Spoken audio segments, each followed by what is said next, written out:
नमस्कार. Unique story चॅनलवर आपले स्वागत आहे. सदर कथा काल्पनिक असून तिचा कुठल्याही सत्यघटनेशी अथवा जीवित किंवा मृत व्यक्तीशी कोणताही संबंध नाही. ही कथा मनोरंजनासाठी लिहिली आहे. सुखदेव व अलका यांची मुलगी चारू हिच्या लग्नाची तयारी चालू असते. चारूचे 2 भाऊ समीर व सोहम हे पण दोघे आईवडिलांना मदत करत असतात. सगळ्यांची चारू लाडकी असते, त्यामुळे तिच्या लग्नात कोणतीच कसर ठेवत नाही. अगदी थाटामाटात चारूचे लग्न करतात. चारूचा मोठा भाऊ समीर ह्याचे लग्न आधीच झालेले असते. त्याला एक मुलगा पण असतो. चारू व मोठी वहिनी ह्या दोघी पण एकमेकींशी अगदी मैत्रिणीसारख्या राहायच्या. चारूच्या लग्नात वहिनीच्या पण डोळ्यात पाणी आलेले असते. चारू सासरी खुश असते. अधूनमधून ती माहेरी यायची. माहेरी आल्यावर घरात जसे आनंदाला उधाण यायचे. चारूच्या धाकट्या भावाचे म्हणजे सोहमचे पण लग्न होते. आता घरात 2-2 वहिनी असतात. देव हे वरचेवर आजारी पडू लागतात. तब्येत साथ देत नाही म्हणून ते अलकाला म्हणतात, आपली 3 मुलं त्यांच्या संसारात खुश आहेत, त्यांचे एकमेकांवर प्रेम आहे, ते तसेच राहो, पण आपल्या मागे त्यांचे संपत्तीवरून वाद व्हायला नकोत. तेव्हा आपणच त्यांना त्यांचा हिस्सा द्यावा, म्हणजे आपल्या डोळ्यासमोर सगळे नीट होईल. अलकाला पण त्यांचे म्हणणे पटते. ती म्हणते, तुम्ही चारूशी पण बोलून पहा, तिचा पण हक्क आहे. सुखदेव म्हणतात, हो, मी उद्याच तिच्याशी बोलतो. दुसऱ्या दिवशी सकाळीच सुखदेव चारूला फोन करतात. ते तिला सांगतात, ते संपत्तीची वाटणी करतायत. तुझी काय इच्छा आहे? चारू त्यांना म्हणते, तुम्ही वाटणी वगैरे असे काय बोलताय? दादाला ते आवडणार नाही. तुम्ही वाटणी करून आम्हाला परके करणार का? वडील तरी तिला म्हणतात, तसे नाही, आमचे किती दिवस आहेत, आमच्या मागे वाद नकोत, म्हणून मी असा विचार केला आहे. वडिलांना म्हणते, तुम्ही जो निर्णय घ्याल तो योग्यच असेल, पण तुम्ही हा निर्णय घेताय, तुमची तब्येत वगैरे ठीक आहे ना? काही त्रास आहे का तुम्हाला?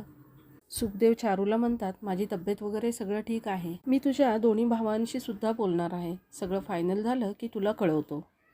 सुखदेव त्या दिवशी रात्री जेवताना सगळे एकत्र बसलेले असताना त्यांना त्यांचा विचार सांगतात. ते म्हणतात, माझ्या संपत्तीतल्या 3 मुलांना समान हक्क मिळावा अशी माझी इच्छा आहे. तुमचे ह्यावर काय मत आहे? वडील असे अचानक बोलल्यामुळे दोघे मुले त्यावेळी काही बोलत नाही. ते म्हणतात, उद्या रविवारच आहे, आम्हाला सुट्टी आहे, तेव्हा आपण उद्या ह्या विषयावर बोलू. सुखदेव पण ठीक आहे असं म्हणतात. त्या रात्री सगळेच विचार करत असतात. समीर व सोहम हे दोघे बाहेरच बसलेले असतात. त्यांच्याबरोबर त्यांच्या बायका पण असतात. सोहम मोठ्या भावाला म्हणतो, बाबा ताईला पण समान हिस्सा द्यायचा म्हणतायत. मला काही पटत नाही. आपल्या दाजींची पण केवढी संपत्ती आहे, तिचे आपल्यापेक्षा चांगले आहे, तरी तिला का द्यायचा समान हिस्सा? समीर म्हणतो, मला पण पटत नाही, पण बाबांना कसे समजवायचे? त्यापेक्षा चारूच नाही म्हटली तर बरे होईल.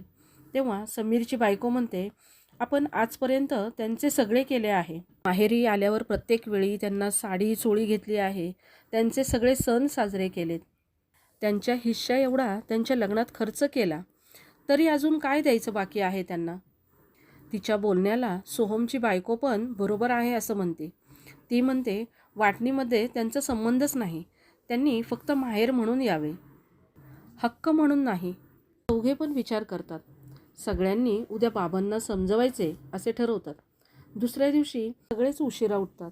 सुखदेव व कमला हे मात्र नेहमीप्रमाणे लवकर उठून आपल्यावरून चहा घेत बसलेले असतात.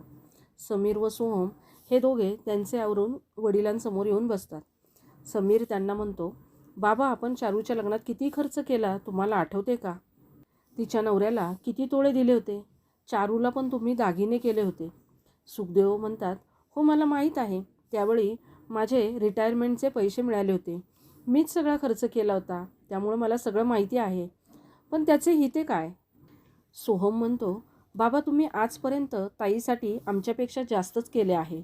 आम्ही आजपर्यंत काही बोललो नाही, पण ही संपत्ती आत्ता आम्हाला मिळावी अशी आमची इच्छा आहे. ताईच्या घरचे चांगले आहे, तिला ह्या सगळ्याची गरज काय? सुखदेव यांना कळते दोन्ही भावांचे एकमत झाले आहे. ते म्हणतात, पण ती आमची मुलगी आहे, आम्हाला वाटते तिला पण काहीतरी द्यावे. मी तिला फोन केला होता, ती तिचा निर्णय सांगेल, पण ती जरी नाही म्हणाली तरी आम्ही तिला काही ना काहीतरी देऊच असे ठामपणे सांगतात. सुखदेव यांचे बोलणे ऐकून दोन्ही सुना पाय आपटतच आत निघून जातात. चारू मात्र वडिलांचा फोन येऊन गेल्यापासून अस्वस्थ असते. ती नवऱ्याला पण सांगते वडील बोललेले. तिचा नवरा म्हणतो, तू काय ठरवले आहेस? तू जो निर्णय घेशील तो विचारपूर्वक घे. तुझा जो काही निर्णय असेल तो मला मान्य असेल. चारू मात्र वडिलांचाच विचार करत असते. तिला वाटते असा विचार करण्यापेक्षा समोरासमोर जाऊन वडिलांना पाहावे. ते बरे तर असतील ना? त्यांना काही झाले तर नाही ना? कसला आजार वगैरे तर नाही ना? म्हणून ते असा निर्णय घेतायत ते. चारूला वडिलांच्या तब्येतीची काळजी वाटत असते. तिच्या मनात हिश्श्याबद्दल काहीच येत नाही. सुखदेव व कमला हे दोघे विचारात पडतात. त्यांची इच्छा असते मुलीला हिस्सा द्यायची, पण मुलांचे बोलणे ऐकून ते विचारात पडतात. ते अलकाला म्हणतात, थोडे दिवस आपण थांबू, नीट विचार करू. घाईघाईत कोणताच निर्णय घ्यायला नको. त्या दिवसापासून मात्र त्यांच्या घरातले वातावरण बदलायला लागते. दोन्ही मुलं शांत झालेली असतात. सुखदेवबरोबर कामापुरतेच बोलायचे.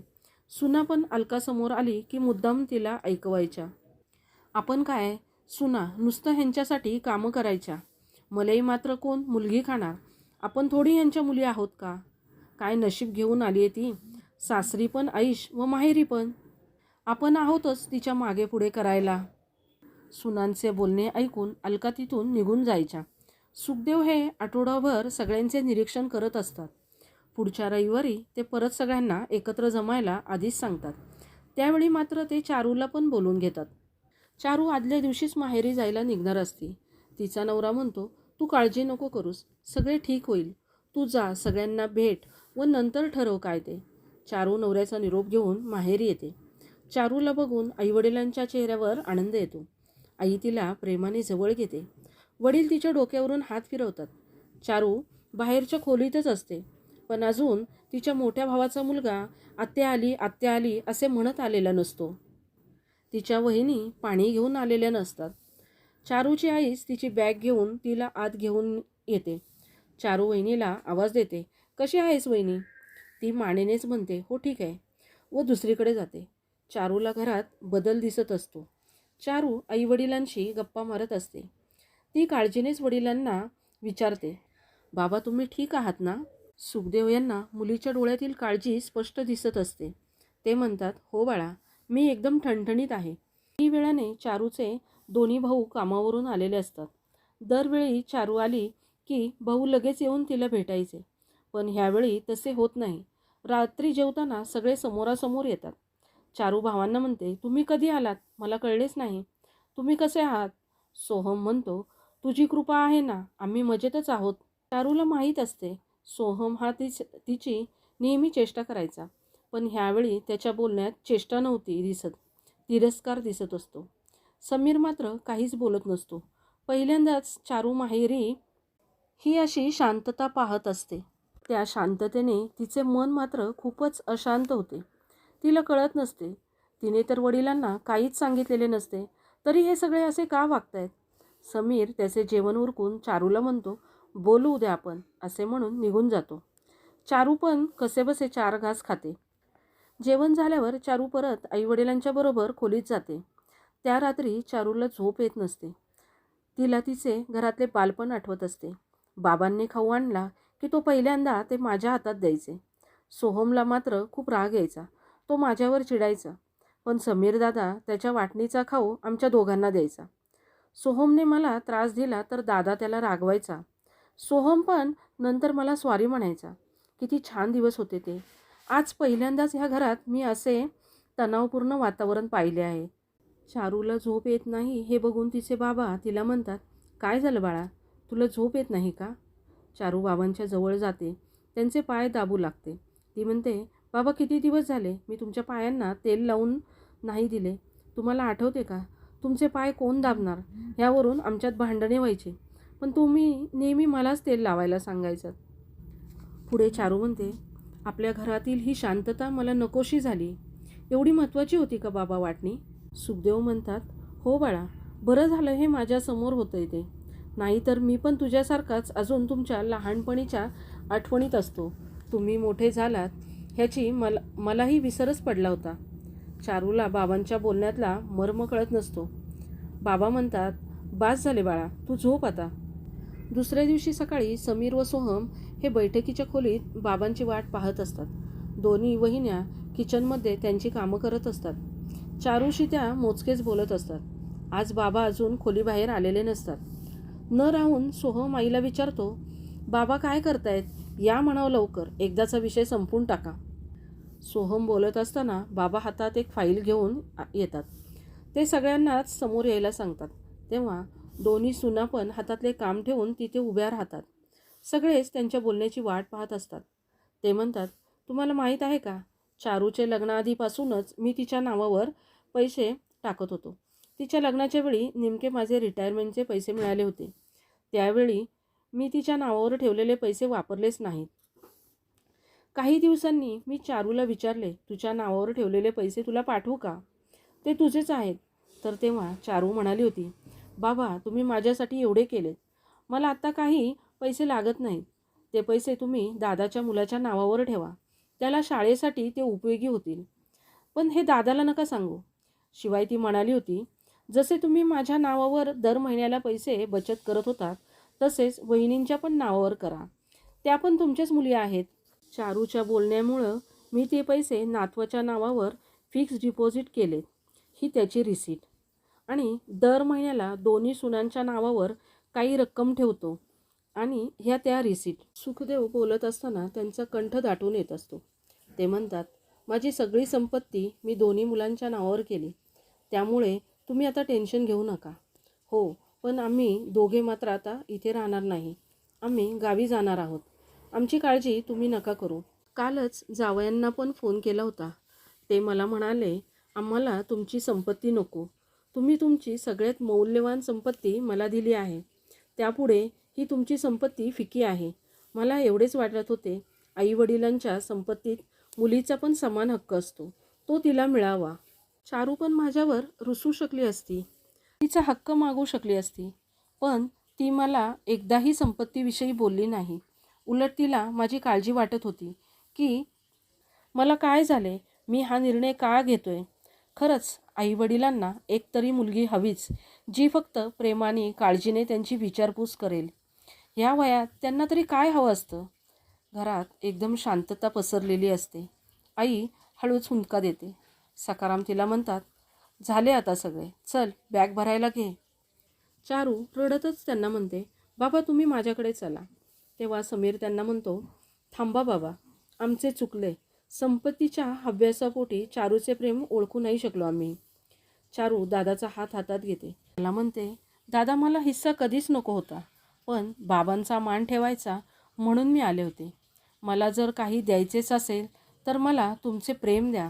मला माहेरी आल्यावर तुमच्या चेहऱ्यावर परत तो आनंद दिसू द्या.